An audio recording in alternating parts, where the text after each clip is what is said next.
You're listening to Who Were the Comedian Harmonists, the true story behind Broadway's Harmony. I'm your host, Ruthie Fierberg.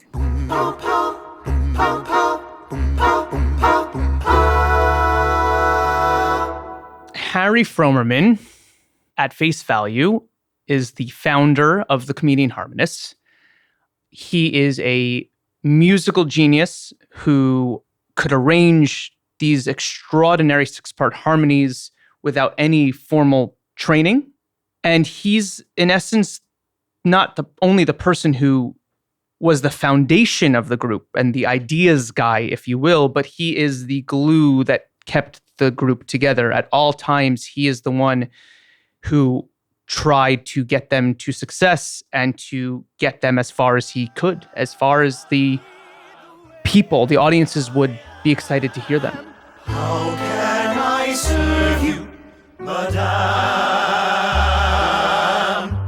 Harry Maxim Frommermann was the founder of the Comedian Harmonists, as actor Zal Owen, who originated the role of Harry in Harmony, just told us.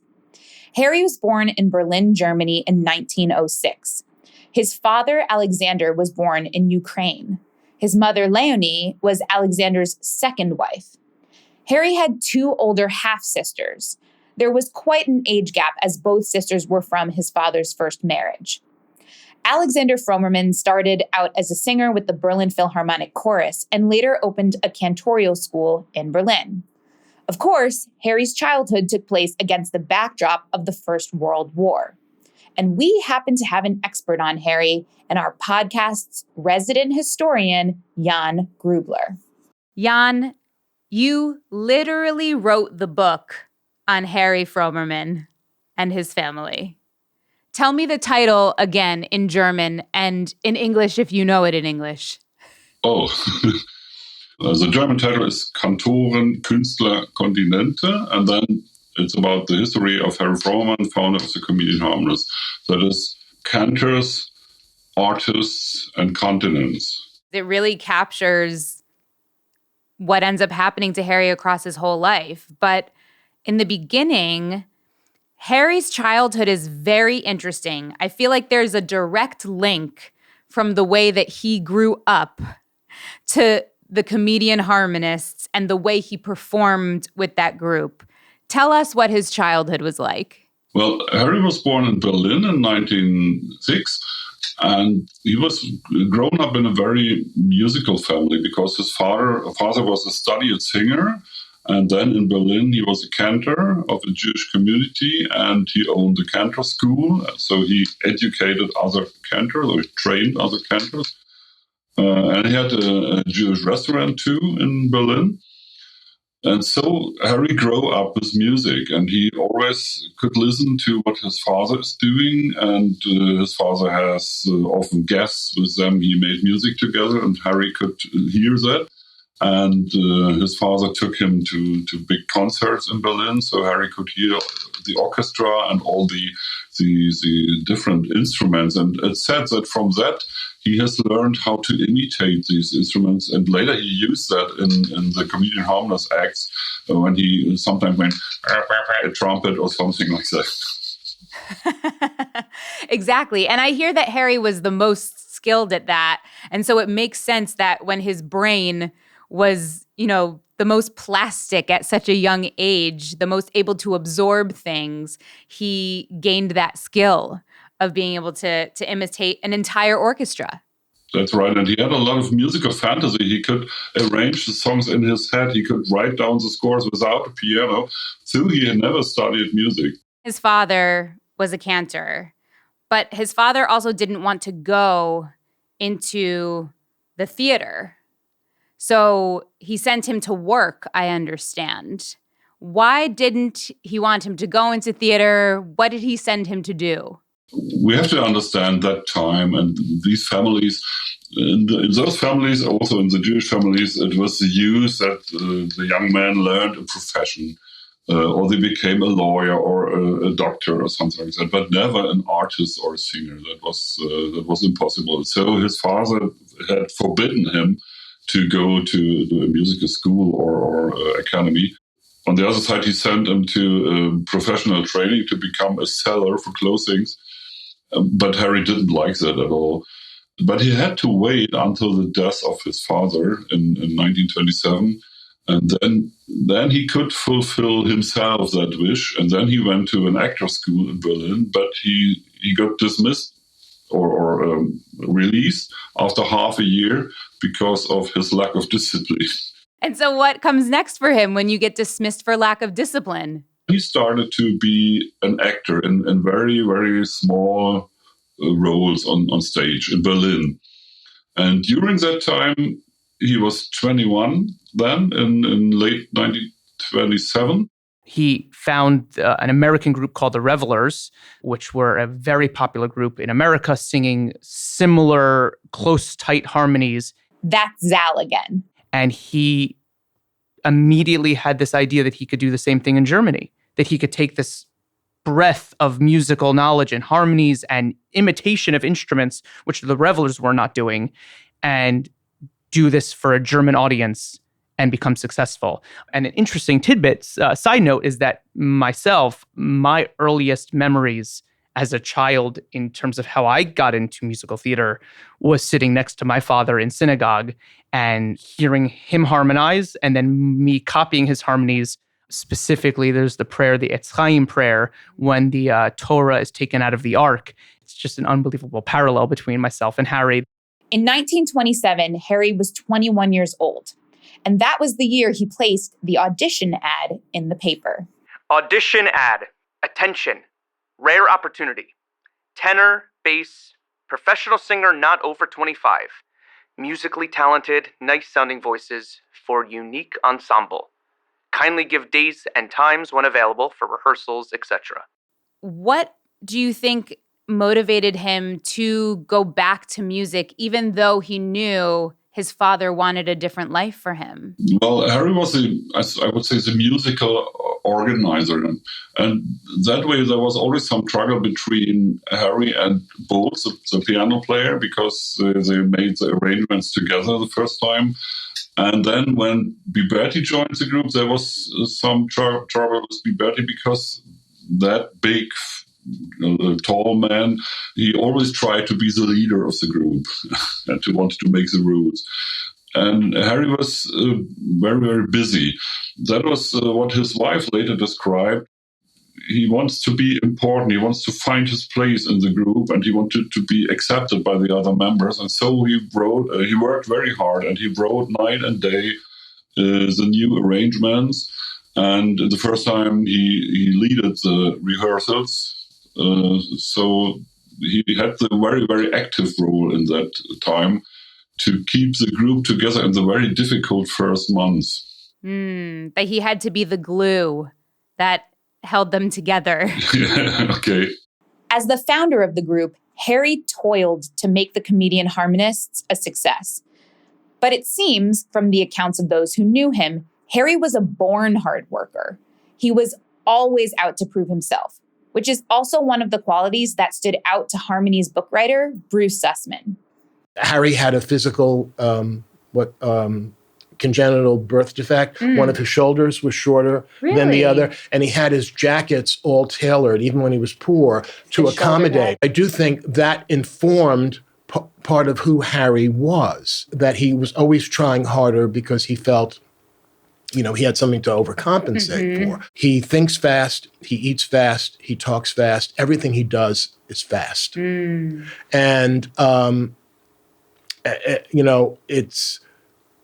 he has an obsessive streak. Harry also wanted to move fast in the romance department. He met the woman who would become his wife in 1929. It's important to note here that throughout her life, this woman went by many different names. Her given name was Marie Erna Elise Lynn Eggstein. She went by the name Erna. But when she moved to the United States later in her life, she changed her name to Marion. And then she remarried and her last name became Kiss. In the Feshner documentary, she is called Marion Kiss. You'll hear her referred to both ways, as Erna and as Marion. Harry met Erna in 1929 at a birthday party in the building where Erwin Boats lived. Harry propositioned her there, and she declined. But they began a friendship which lasted about a year before they got together. They were married on May 15th, 1931. Harry was 24. Erna was 25.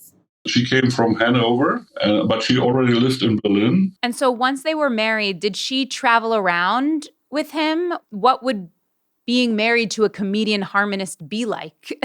She traveled with him almost all the time, except from America. She accompanied him to all the concert tours, even to Australia, New Zealand, South Africa, all over the world, because they had no children, and she was able to travel with him as long as they could pay for it. And you have to say, she was not Jewish, and in 1935 she decided willingly to stay with him and to go with him abroad, and may come what will. Their 1935 escape from Germany was not the only time Erna had been loyal to Harry. She had stood by his side as he worked all hours on his music, and even when he was on the outs with the group, as Zal describes here. There's two stories that come to mind. One is that the group had a penalty fine if they were late to rehearsal. And there's a story that Harry would literally show up to rehearsal in his pajamas via a taxi, because it was cheaper to pay for a taxi to get to the rehearsal than it would be for him to pay the fine if he was late. So he would come just on time in his pajamas from a taxi instead of being late and paying the fine.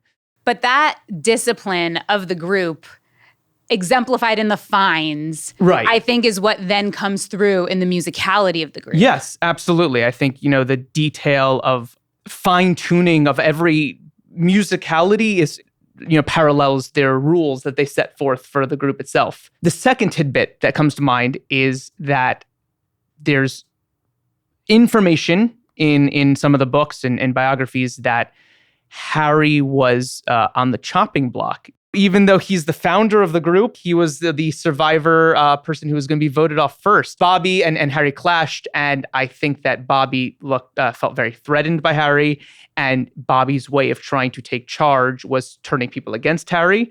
And so because of that, Harry was they were trying to push Harry out of the group and sort of take over and make it their group. And because Harry was the arranger, because he was the musical genius that he was, he realized subconsciously or consciously that if the more he arranged music, the more songs that he could create for the group, the more indispensable he would become.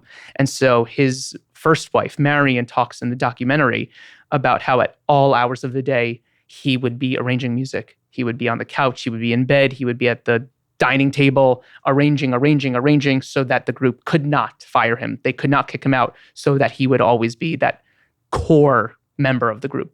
According to the biography of the comedian Harmonists by Douglas Friedman, there was a period in the spring of 1931 when Harry was, in fact, on the chopping block. But he made himself invaluable, and so he smoothed things over. And the group moved on intact. Still, there would always be a bit of competition between Harry and Bobby Baberti. Going back to Bobby, Harry and Bobby were the two people that, without any, in all literature and in the couple video clips that you can see of them on YouTube, Harry is sort of stealing focus. Harry is trying to be the class clown, if you will. And Bobby also had that comedic side. And that is one of, if not the main reason that they were clashing, was because they both were... That one-upmanship. Exactly. They were both trying to be the center of attention on stage. And I think that sense of a performer, because he apparently was not even apparently, I know he was not one of the best singers. He was probably the least vocally proficient of the members of the group. And so what he was good at was performance. He was imitating the instruments, and he was making the audience laugh. And that was what his skill set was.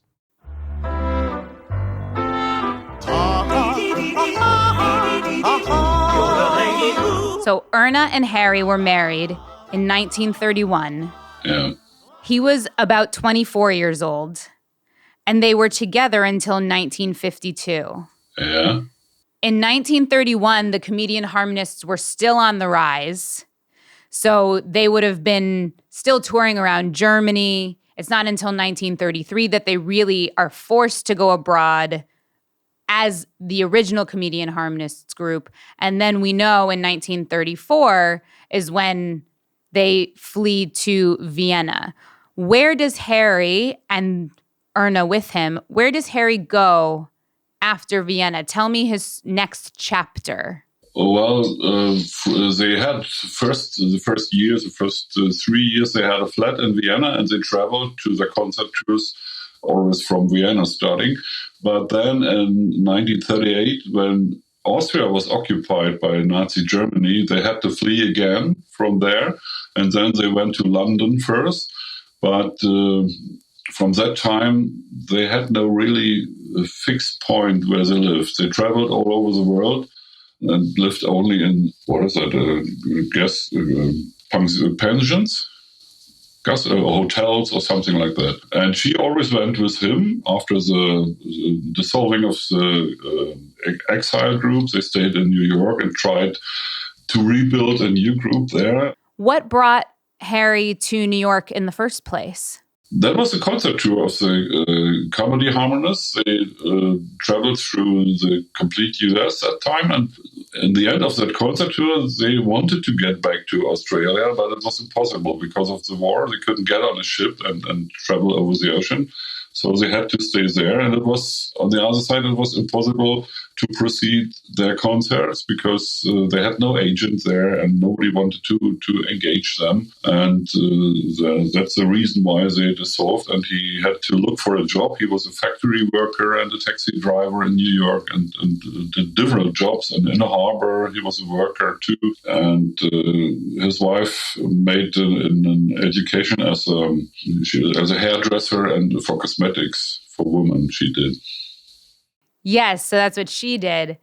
Did he continue to work these kind of odd jobs for the rest of his life? He was trying it, but it wasn't successful. He got some support from some organizations in the US who supported artists, especially artists who had to flee from Germany. And so he organized a new group with American singers. But he had the same difficulties because they had to rehearse for months without payment and nobody was willing to do that. And on the other hand, the mostly young men had to serve in the American army. And so finally they only appeared one time with one song in New York. That was I think in February 42, it must have been, in the Waldorf Astoria Hotel.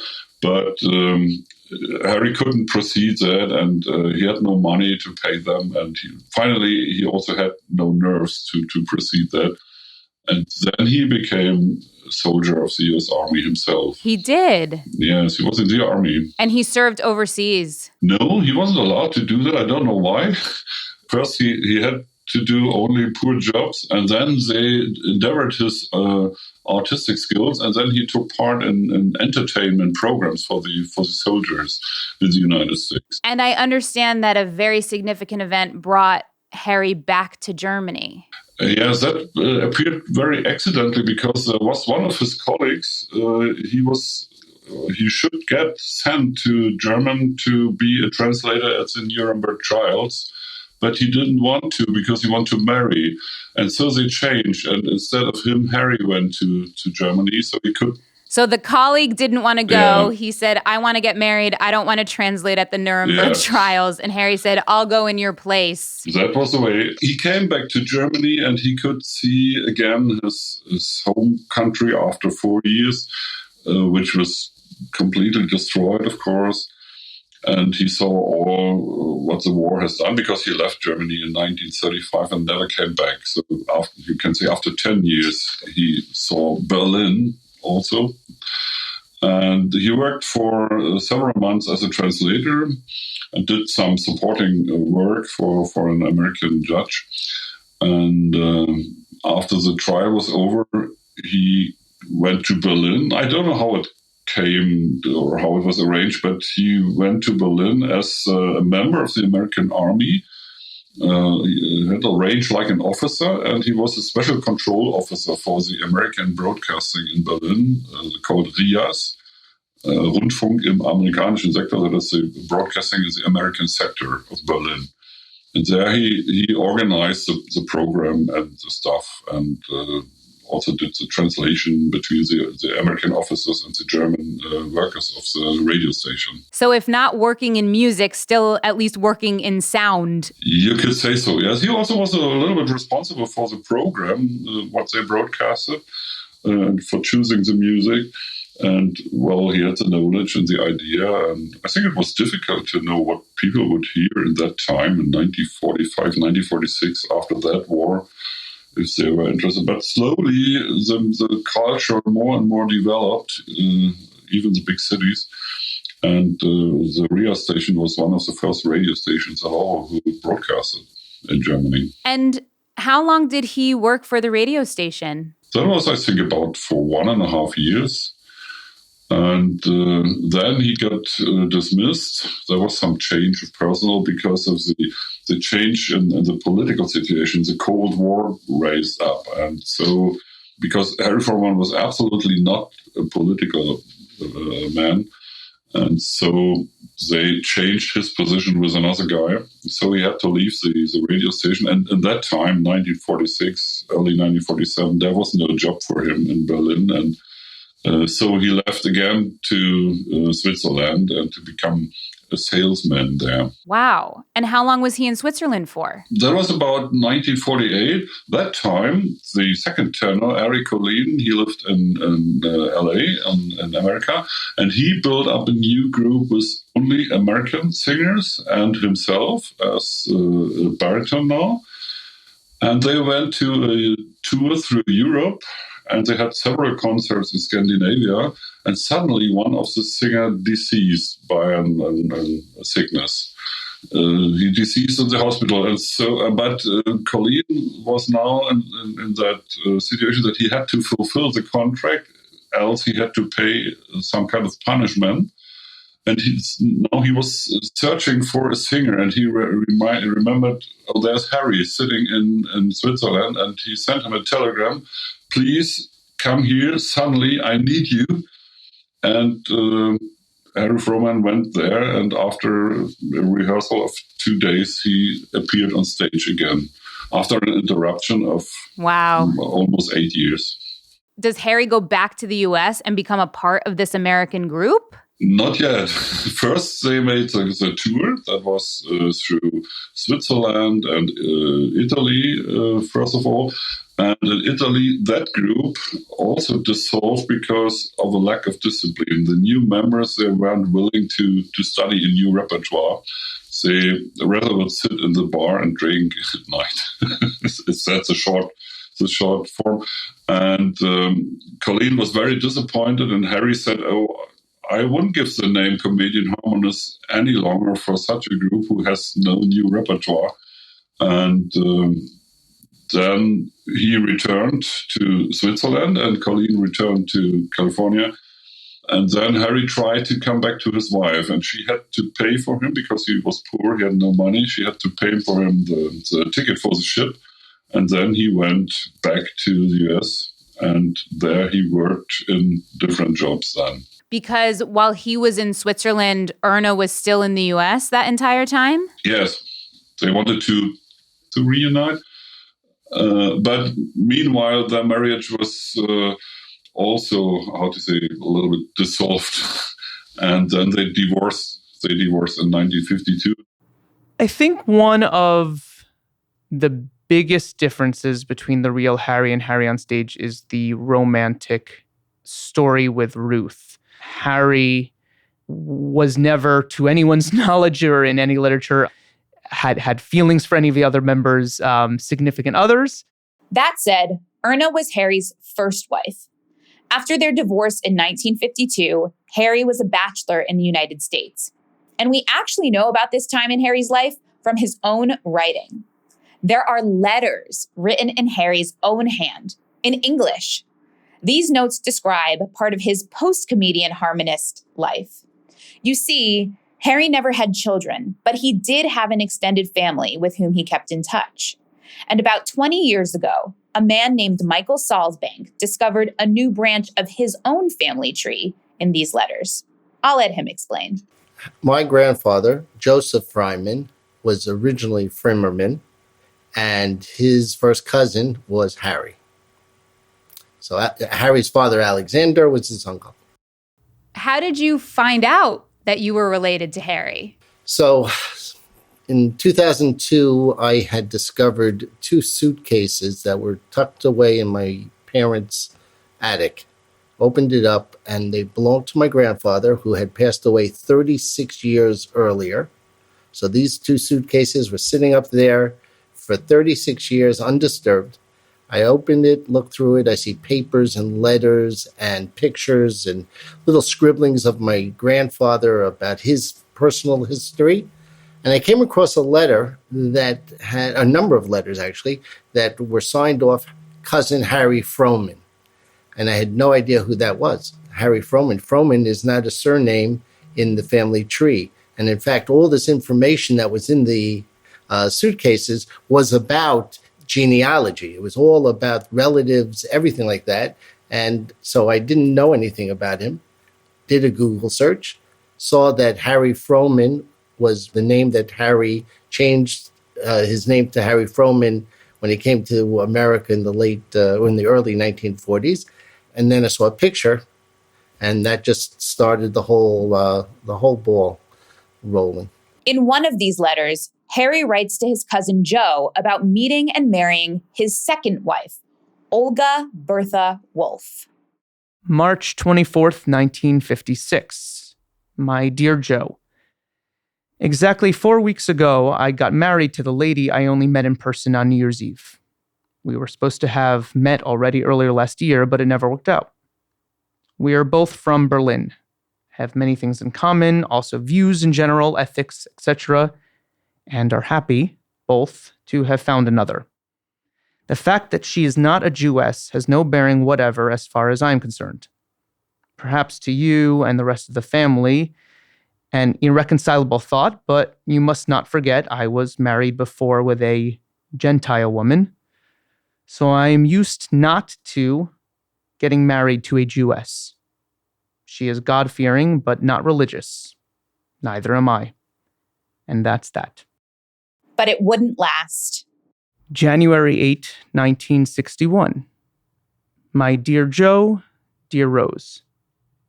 Please forgive me for being late with my birthday wishes, but just the same, they are most heartfelt, including the sincere wish that health and happiness be with you, constant companions, as your dear Rose. I can imagine you are anxious to learn a bit about my sudden separation. Well, as you know, before we got married, I had a chance to develop my ideas in the musical field, and moreover, had already a bank loan to provide myself with some electronic equipment, which would serve to launch this rather complicated but unique process.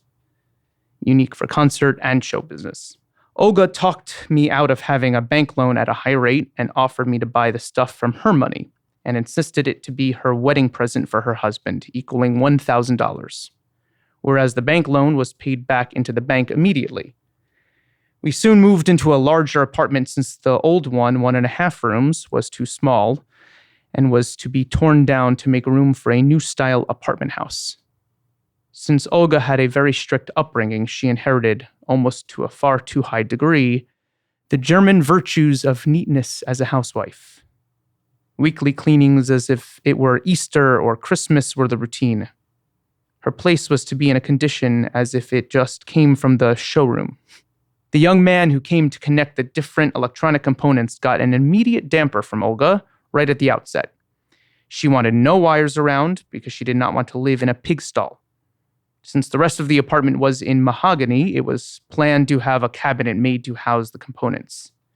But my knee operation, then a bleeding ulcer in 1957, and loss of my job in 1959 because of the recession prevented me to save enough to get things done as planned. So the equipment was hidden, bunched together in one corner of the living room, well covered, and if I had the desire to do some experimenting, it meant 1 hour to get the stuff out of the corner, set it up, and afterwards another hour of lugging and straightening out. If you work 8 hours a day and have an idea on which you want to work artistically, I would not mind using 5 to 10 minutes to set it up and clearing it away. After all, it was meant to help me doing something in my former profession, to get me back onto my feet again. In other words, to help me in realizing a long and deep dream and hope. Then I found out that her ears were highly sensitive. When you, as a musician, listen to a broadcast or recording, you want to hear the work in its entirety. This means also the softly played parts. To hear them, you have to have a certain volume, and naturally, when the orchestra played forte, it was louder, as it would be in a concert hall too. For her ears, that was too much, and she always turned it down so that the soft passages were not to be heard at all. So as time went by, I even lost interest in those weekly broadcasts because I never was able to enjoy them anymore. This got me into a state of disinterested numbness towards the things that I cared for, and helped to build up resentment for the well-meant gift, which I came to regard as a bait. And on the other hand, her strict position as to sound and neatness as a restrainer of built-up hopes. So I am here in a private house where the second floor is rented out to 3 other men with full housekeeping, and I have already my equipment here. I hope to save enough to get myself an electronics engineer to get the things hooked up in time. But there's no particular hurry. I have learned to become patient in almost 5 years. Flash in the pan, they were married for 4 years, 1956 to 1960, and then he went back to Germany in 1962. So the letters are dated in the mid-1950s and into the early 1960s. And it's just clear that he's sharing his tremendous frustration, disappointment about not being able to resume and to recreate his career that was so successful back in Berlin, in Germany. He was crushed. And he says it at different points of, different letters. He's constantly talking about, I'm working on this angle to get this recording equipment. I got a loan to see if I can put this group together. As we hear in the letters, Harry was kind of always chasing invention, always chasing the next thing in audio, right? Where he's talking about equipment, he's talking about sound, he's talking about broadcast, he ends up working in radio. How do you view that constant pursuit of his, whether it's his solo Flight of the Bumblebee and what I think of as the predecessor to looping? That's exactly how I describe it. Or whether it's the radio. Yeah, no, well, first of all, it's literally, it is looping. That is what he is doing. I don't know what the method of how he was able to record multiple tracks of himself and how long it took to do so. I don't know if he could listen back. I have no idea how the electronics work. But when hearing the Flight of the Bumblebee, you immediately are hearing someone just looping. That's what it is. I think that Harry was ahead of his time. I think that Harry was always trying to find a way to create something that people hadn't seen or heard. And so clearly, as technology became a part of musical performances in society, he was trying to figure out a way. And maybe it's, people say that creation is a byproduct of need. By that point, by the 50s and 60s, he's, for lack of a better term, hasn't been able to succeed with the comedy Harmonists, the Jewish group in Vienna and Australia, and came to America. And he is now, in essence, alone. He is trying to figure out a way to create music by himself. And when you are struggling that much, when you have lost all sense of purpose and identity as a performer and what you create something new and different. So you take technology that is now at your fingertips and you figure out, almost like a bumblebee, how to create something new and different. In America, he struggled greatly. He did so many menial jobs as a superintendent of an apartment building and trying to sell cars, etc. He's an artist and a performer who had no art to create in America. His art wasn't taking off there. And I think that when you are floundering in that capacity, you want to go home. Being back in Germany in 1962, did he go to Berlin or he went to another part of Germany? No, he didn't go to Berlin, and I really don't know why. Maybe the reason was that time Berlin was already departed in 2 parts. The eastern and the western part was the wall in between. He could have gone to West Berlin for instance, with his sister and his nephew. But he decided to go to Bremen because he had a girlfriend there, and over many years they had a relationship by letters, an exchange by letters. And he had What was her name? That was Erika von Speth. She was a widow. Her husband died during the war in 1945 when Harry was in Nuremberg. And he was driving by car on the highway, and suddenly she was standing at the road and waving. Waving down? to like a tramper, can you take me a little? Because she saw there was an American Jeep from the army, and there was an officer sitting in it. She trusted, okay, he will bring me to my residence, and nothing will happen. And so they came in contact, and they stayed in contact by letter. And then she supported him, and she encouraged him to come back to Germany. But he had his own flat. And I think so 1 year later, he went to her flat, and they lived together until the end of his life. Wow. And what was he doing while they were living in the same apartment till the end of his life? Was he ill, or was he active in some sort of artistic way, or was he working? He was too old to get a job. He tried to get different kinds of job as an office clerk or as a translator, but he had no chance that time in the early 1960s. And he has nothing learned. He was except from music. So he didn't get a job, but he could live from the pension he got, from the restitution pension. And he was very active, and he was traveling, and they had such a weekend house close to a lake for recreation. And she supported him because she had a big branch. She was the owner of a big branch. So they had a very comfortable living, I would say, for his last years. And he wrote letters, and he was in contact with Colleen and with Sisowski and with Biberti too, at least by letters. But he never again appeared on stage. Yes. And how did he pass away? That was accidentally. That was in 1975, in October 1975. And that time, the Mr. Fechner, the journalist who made that TV documentary, he already had arranged the dates for the interviews with Harry. And it was only 2 weeks later, and suddenly Harry deceased in his home.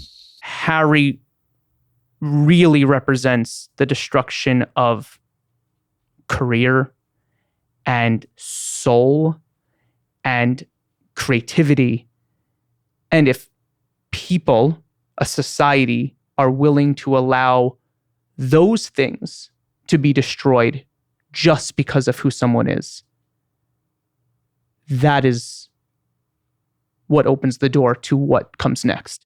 And so I think for me, Harry is, of all people, since he's the one who started and founded the group and is the creative backbone of the group, he sort of symbolizes that to me. In the context of his life, he was born in 1906, so shortly when he's a young little boy, World War I starts. Germany, World War I.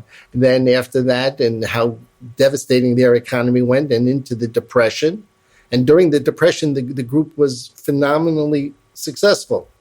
And then the World War II, like every turn was one that was met with, tremendous events that had to impact him. So he had a difficult life. Despite that he had a nice smile, and he put together a group that brought so much joy to so many people.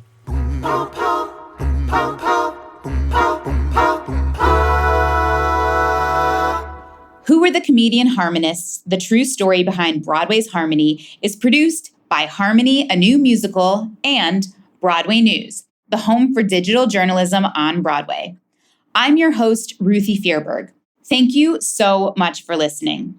To read more about the Comedian Harmonists, visit thecomedianharmonists.com. For more information about the musical Harmony, visit harmonyanewmusical.com. And of course, to learn more about all of the happenings on Broadway, visit broadwaynews.com. If you're fascinated by what you've heard so far on this podcast, please share the Comedian Harmonists story on social media and tag @Harmony, a New Musical, and @Broadway News.